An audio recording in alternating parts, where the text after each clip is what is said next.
et les chevreuils jardinent. Il y a une chose qui est intéressante, c'est qu'avant ici c'était tout le temps fauché au tracteur et année après année on a des rejets spontanés de chênes qui se sont fait faucher tout le temps, qui ont une souche très très forte et qui ont donc beaucoup de vigueur. Mais on s'est rendu compte que les rejets de chênes, ils n'arrivaient pas à pousser la verticale, ils n'arrivaient pas à prendre de la hauteur. Parce qu'on a énormément de chevreuils ici et les chevreuils jardinent. Eux ils viennent sur les pousses de chênes et pour pas que les chênes dépassent leur hauteur, ils viennent croquer.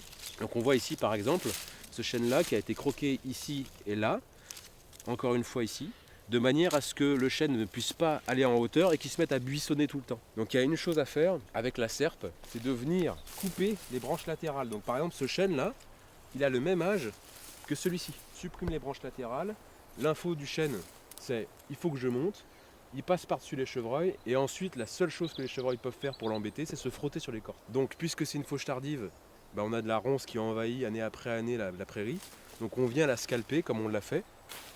Et après l'avoir scalpé, on vient mettre la ronce au pied de l'arbre pour le protéger contre le frottement des chevreuils. Voilà.